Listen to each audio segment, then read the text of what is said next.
I'm about to expose myself. That's great. We love an honest moment.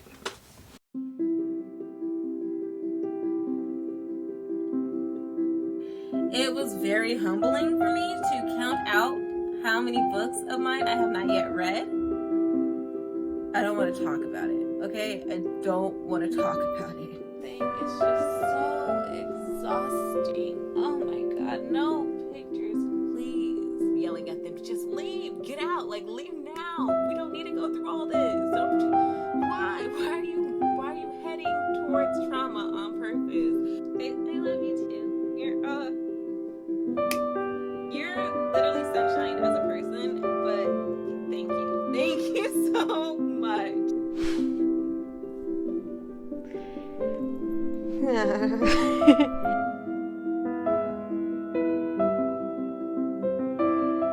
Hey y'all, it's Kalia Monique. My first name's Kalia, my middle name's Monique. It's Kalia Monique. Welcome y'all to the Selfish book tag. Get it? Selfish. So the Selfish book tag is all about you checking in with yourself, checking in with your mental health, how is your mindset, a little self-care moment. As we all know, self-care is very important. It is definitely something that I emphasize and highlight on my channel. As someone who deals with mental health concerns at times, it's very important for me to check in with myself and to make sure that I am doing well on every given day. And I know a lot of us are feeling that burnout, that exhaustion. And so I wanted to create this book tag as a way for us all to check in with one another and to check in with ourselves. I feel like it's a really great self-reflective opportunity surrounding the things we love most, which are books, and then also just in general self-care. We're talking about, for this book tag, you are talking about all the things you love outside of books, kind of like books, and checking in with your mental health state. What are some things you like to do for self-care? Have you been doing them? Let's get started on the Selfish book tag. And so with no further ado, let's go ahead and get started with the very first, the original Selfish book tag. Question number 1, how are you doing? No, seriously, how are you doing? Pick a book with a book title that demonstrates how you are feeling in this moment. Cool. How am I feeling?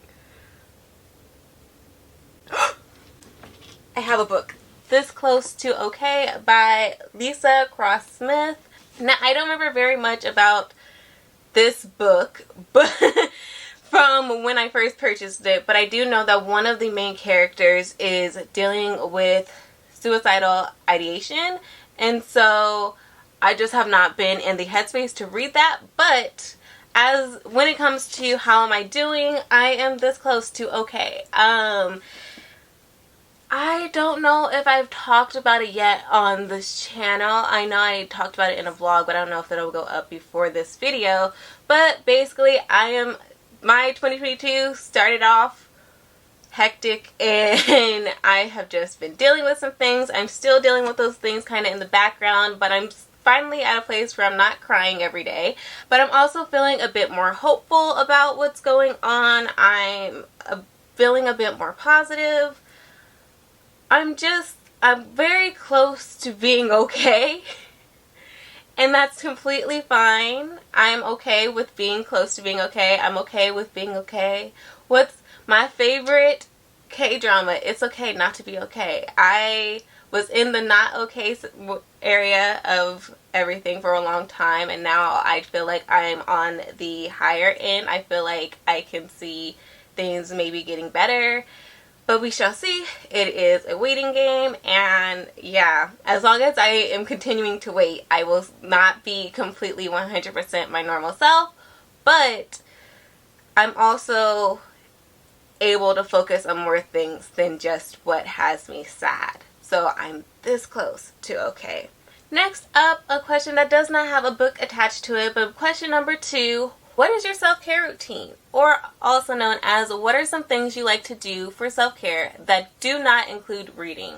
Journaling. I'll write all types of journaling. I like the kind of like scrapbook or collage form journaling. It feels good to like get my creativity out in that way. or I'll just like freehand just write everything that's in my thoughts. This was like the original way I used to journal, and it just feels so good. I feel like my brain is constantly working at like a million thoughts a second, and it can be very hard for me to finish a thought or to actually get what's in my mind out. You might have noticed it in videos of sometimes I'm so excited about a book or so excited about something that I just keep going and going. But I also lose track of my thoughts sometimes because my brain is moving so fast. So when I get to just write freehand and just go for however long I decide to go for that moment, it feels so good. And when I read it back, sometimes it's like complete nonsense, but that's what my brain is, and it's nice to just let that out. I also, I haven't gotten a chance to in a while, but I love painting.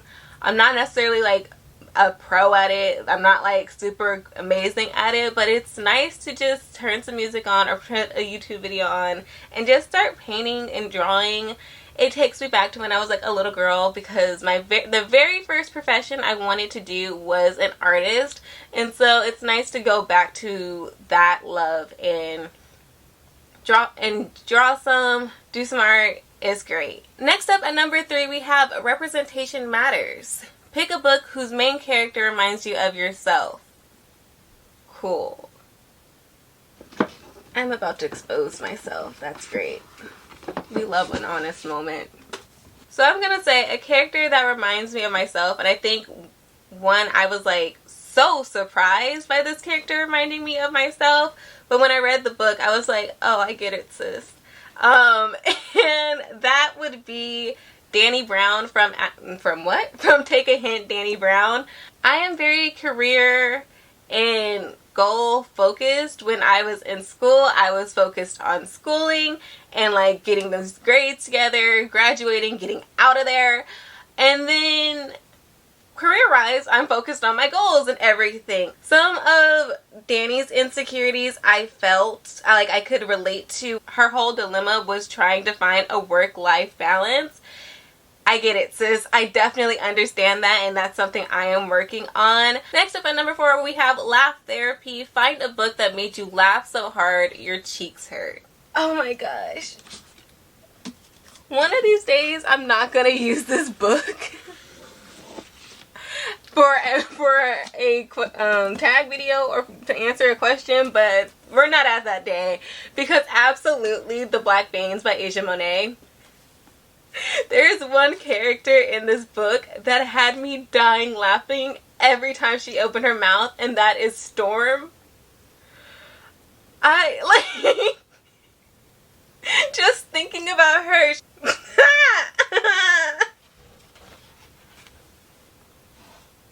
Oh my god, literally just all the scenes that are yellow have me dead. That wasn't even a Storm moment, but that was a very funny moment. In The Black Veins, Blythe's family gets kidnapped because she is one of 7 children that has these gifts that have been gifted to them by the Black Veins. Something before Blythe was born occurred to where they decided no longer could anyone have as much power as they did, so they gave the power to children for some reason. And these children are the guardian of the said power. So Blythe is like the guardian of the ether, I believe. There's like the guardian of animals, guardian of plants, guardian of death. One of them is like just very athletic and yeah, just very good at that. I forgot what they called them, but oh, there's also the guardian of time, and that's what Storm is. And I love Good Sis because she's just so funny. This book definitely was like a relief for me. Like I said, Laugh Therapy, absolutely. It is a really great message surrounding like found family and everything, and just like love you have for family in general. But overall, the laughter it brought me, and just like the ease and happy times reading this book brought me, 10 out of 10. Loved it. Next up on number 5, we have Cry Therapy, because balance matters. Name a book that made you cry so hard. The Heart Principle by Helen Wong. This one made me bawl. Like, I don't, oh god. There was this one scene, and I won't just describe it because it absolutely is a spoiler, but there was one scene that literally had me bawling, crying. It was like an awakening for our main character in dealing with their mental health, and just like the what they were dealing with, like this hopeless feeling they were feeling, but also Quan having to watch someone he loved feeling this way. Like the emotions just seeped through the page, and I was bawling, crying reading it, and then like stopped reading it and continued to bawl, crying. This book, like what? Okay, question number 6. 3 things I love about myself. Find 3 books that remind you of 3 things you love about yourself. I don't know how to describe this. But a lot of people have told me, and I've heard this once again recently, that I bring them like peace. Like something about my presence helps calm them and bring them peace, and that they feel very secure when I'm around. And yeah, just something about my spirit is very helpful to others and brings them balance. And I don't know how to describe it because I'm not aware of what I'm doing that does it, except for being a nice person. But I like that aspect of me. I like that I can be a comfort to other people even without necessarily trying to do that. And if you guys think I'm a comfort just by my presence, imagine when I'm actually trying to be a comfort. I am a gem. Okay, speaking of, I like how funny I am. It's a great quality. And that I don't take things too seriously. Like, sometimes I do, but I like to laugh. And when I was working at elementary school, there was kids I was working with that were like, why are you always smiling? Why are you always laughing? And not everything's so funny. And I was like, first of all, who hurt you? You were a child. You're in 5th grade. Who hurt you? But also, yeah, I laugh at everything because life is funny. And I like that. And I like how passionate I am about things. When I am first of all, I like that I'm a person that can be passionate about things. It makes me very happy. But also, the motivation and drive that I get from my passions, it really feels so nice. So let's find things that fit under that. This is probably going to take me a minute, so I'm just going to reflect and then come back to you all. But, okay. I made it back. Okay. This was okay. Finding a funny book was very hard to.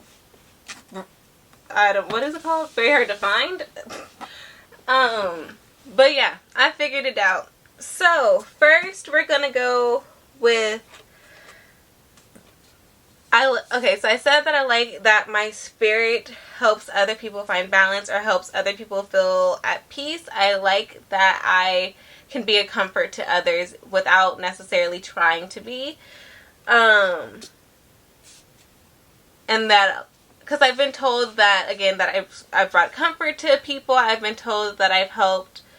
Someone once told me that I was such an amazing spirit, and I was like, thank you. Oh my God, you're so kind. Someone else told me that, like, somebody messaged me, oh my God, my final quarter in college, someone had messaged me through Zoom. It was like, can I just say I love all your thoughts in class, and I just appreciate everything you say because I feel motivated to learn more. And I'm like, I'm not even the teacher, but thank you. I appreciate that. Thank you guys. Thank you so much for seeing something in me or being motivated from me or feeling comforted by me. Or getting something from me just like living my life. I appreciate that so much. So I like the comfort I bring others, or the inspiration I bring others, or something that I bring to others that they find that they really needed in life, or again, just like that balance that I apparently bring to others. I genuinely, if I ever bring you any type of joy or happiness, please let me know. My love language is words of affirmation, so hearing that stuff makes me so happy. And clearly it like lasts forever in my mind of like, someone once said you were a great spirit. Like, thank you. So anyways, the book that reminds me of that quality is Clara and the Sun by Kazu Ishiguro.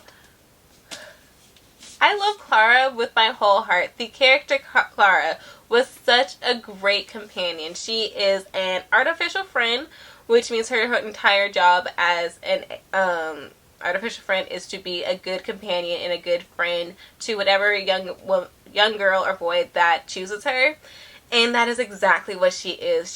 She observes the world so interestingly, and I think that that's also what happened. Like, I think that's also what's like happening when people tell me this stuff. I am just like observant of the world and others, and I adjust to what I observe from others. So Clara, for example, observed and would adjust because that's like her job as an artificial friend, to be the best artificial friend to her companion. I don't know, I felt for that. I understood it a bit more. Clara was just so great. Like, her dedication to being a good friend and being a good companion to her companion was so great. I loved it. And yeah, so Clara is definitely a great spirit that just brings balance around her. And that was a hard thing to do because the world around her was chaos. Okay? And honestly, Clara did a way better job than I ever could have. So go off, Clara. I don't know if Clara was a peaceful presence in the story, but she absolutely was even more so, a peaceful presence for me as the reader. And I think other readers will see that she is more like a peaceful and balanced spirit. Just like something about her is very welcoming, and yeah, essentially what people describe me as. And it's great because they'll be like people I don't even really know. Next up, Amari and the Night Brothers. Like I said, I love how passionate I am. It brings me so much joy, and the fact that that passion will literally drive me so far. If I'm passionate about something, I'm going to do it. I'm going to put my all into it. I have a goal in mind, and I am going to accomplish that goal. I love that about myself. I talk about my passions so passionately and so, like, with such high energy, and I really like that about myself. Even though it can be kind of alarming to others that might not be as passionate about the thing or might not be passionate in general, because I don't think you necessarily have to be a passionate person to live a fulfilled life. Just personally for me, my passions keep me going. So Amari, however, is a just very determined and passionate young girl. She is looking for her older brother, and there's nothing that is going to get in the way of finding him for her. And yeah, just like you can just see that determination in her, how much she loves her brother and how passionate she is in finding out the truth and figuring out where he is and how can she help him. Love this little girl with my whole heart. Next up, I said I like how funny I am, and I like that I am able to laugh at life, and for that I chose You Can't Touch My Hair by Phoebe Robinson. This is her first book. She has 3 memoirs published. Does this count as a memoir or a collection of essays? Are those aren't the same thing. Collection of essays, I would say. But the full word is You Can't Touch My Hair and Other Things I Still Have to Explain. Phoebe Robinson's voice in this book was Phoebe Robinson's voice, and it was so funny. She was talking about like serious topics that impact Black women. So like, you can't touch my hair. Why do I have to keep having this conversation? What is the awkwardness of this? And I love how her Blackness and her Black womanhood just like radiated through the page, and how funny she was. I listened to this as the audiobook, and it was hilarious. It felt like a podcast. She is a podcaster. That makes sense. And she was funny. And I like how she was able to delve upon thoughts and things she thinks about constantly because she's having to be reminded of it as a Black woman. I like how she would touch on those topics but bring light and levity and laughter to it. I was laughing the entire time I did this. So like I said, just finding a way to make situations funny finding a way to make people smile despite whatever is going around, like in spite of whatever is going on around. Just smile. If you can, just smile and laugh and try to just find the joy in life. And I feel like this book did a good job of doing that, of talking about serious things and serious topics, or talking about topics that like impact Black womanhood, but doing, and which is like a serious topic in itself, but doing it with funniness and making the reader laugh. Great job of doing that. I Trust You With My Heart. Who are your auto-buy authors? I got you. Talia Hibbert, auto-buy author. Tiffany D. Jackson, auto-buy author. R.F. Kuang, auto-buy author. I feel like I'm missing something. Currently, it's looking like Fonda Lee is going to make her way there, but I literally have only read one book of hers, and I haven't finished it yet. So, Farida Ibika Iyemide, Mary H.K. Choi, absolutely. I mean, after Clara and the Sun, I would say Kazu Ishiguro as well. Who else? Asia Monet, whenever you want to release that second book. I'm waiting for it. If you want to release another book, I will also be waiting for it. You're very funny. Alice Oseman, I will pick up anything she writes. At whatever medium she wants me to consume her message in, I will purchase. Helen Wong. If she ever publishes anything else, absolutely will read it. I like how much Helen Wong inserts herself into her books. If I forgot someone, I'm going to be so sad editing this. Next up at number 8, we have Lesson Learned. What are some books that have contributed to your growth? It's Not About the Burqa, edited by Mariam Khan. Absolutely learned a lot from that book. Oh my goodness. Like I said, first of all, that book just in general, very empowering to me as like a woman, which is so great. It was like an introduction to a new perspective that I really appreciated, while also bringing unity and like solidarity to me with these women and their stories. I really appreciated that. Another one on the topic of nonfiction, Know My Name by Chanel Mittler, absolutely contributed to my growth. Once again, I felt a lot of solidarity reading her story, and I just felt so much respect for her and her willingness to be so vulnerable with writing this book and allowing the world to read it. Oh my god, her strength is just wow. And that is definitely a book that has just like impacted me so much. Full Disclosure by Cameron Garrett. I learned so much from this book. I mean, the main character is HIV positive, and she's very young. She's a teenager, and so there's some things she doesn't understand about her status that she is learning about. So as she is learning about these things, I am learning about these things. The character also does know things about HIV that I was still able to learn. It was like, I felt like I learned so much, and it was so impactful in that way. Again, and hearing it all from such a young voice, very impactful. I think this is definitely a book that had me so excited of like, finally, like, there's a way to deal with like very serious topics with younger audiences, and I think that this book, as well as Felix Ever After, did an amazing job of doing that. Ooh. And finally, this will be the last one that I talk about, Legendborn by Tracy Deonn. I do think that one of the reasons this book was so impactful to me was because of this like introduction of generational trauma, of how impactful your lineage and your ancestry is to you and your story, what truly you can inherit from your ancestors 2, 3, 4 generations before you.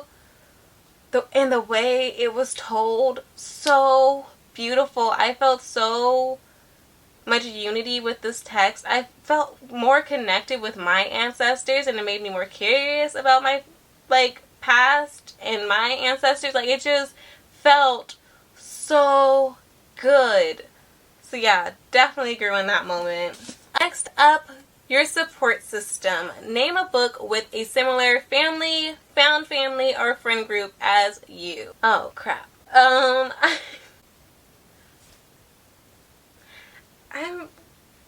I'm about to, okay, so I'm gonna pick a new book.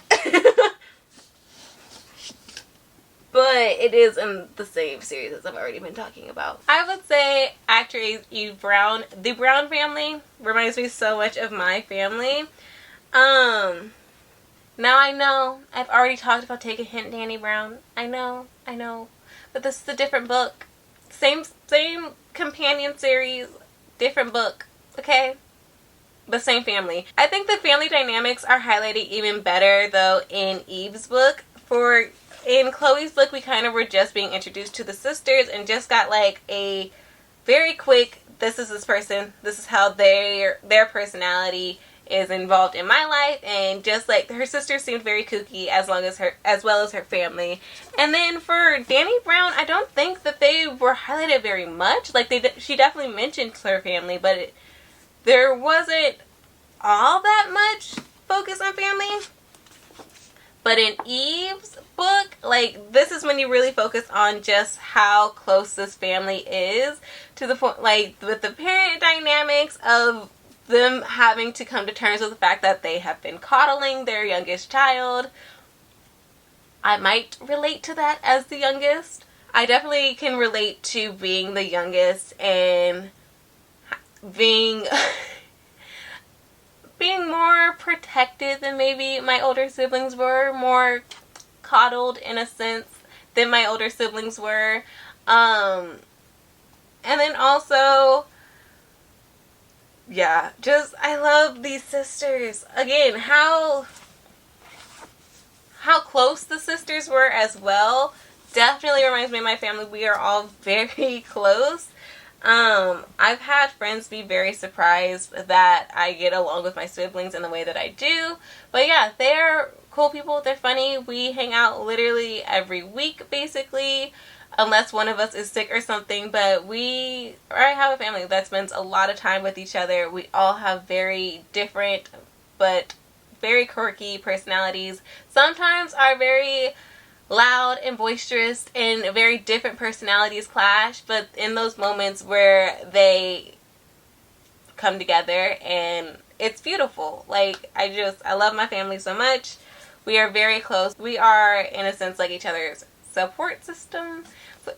Please ignore the tabs in the back of this book. My niece did this. Speaking of family. But yeah, I would say my family is very similar to the Brown sisters' family. We're very close. Sometimes we're so close to our detriment. Like, sometimes we're so close that lines can get blurred of like, this is my life. I'm my own person. We have very loud and like different personalities that come together in a very beautiful way, but can also clash at times. Yeah. Definitely relate to this family of just how close they are. And finally, number 10, spread the love. Tag some people you would like to do this book tag. I'm going to tag all the bookish besties, basically. So Haunani from Haunani Reads, Simone from Beyond Bookish, Jenny from Jenny Reads Maybe, Jaleesa from Bound in a Bookmark, Mel Reads, and Lauren from Lauren Loves Libros, all the bookish besties. Kelsey from Reading with Kelsey. Oh goodness, if I forgot your name, you definitely are tagged down below. But yeah, with no further ado, I believe that is everything. Let's go ahead. If you enjoyed this video, if you enjoyed my face, my voice, my extraness, go ahead and press that like button down below and press the subscribe button and bell notification if you'd like to be notified when I upload. If you'd like to stay connected with me as I would like to stay connected with you all, go ahead and check out my social medias linked down below as well. Also, I will have the tag questions down below in the description if you would like to answer some of the questions in the comments. I would love to see some of your answers to these questions. With no further ado, I believe that is everything, although I am probably forgetting something because I always forget something. But bye guys.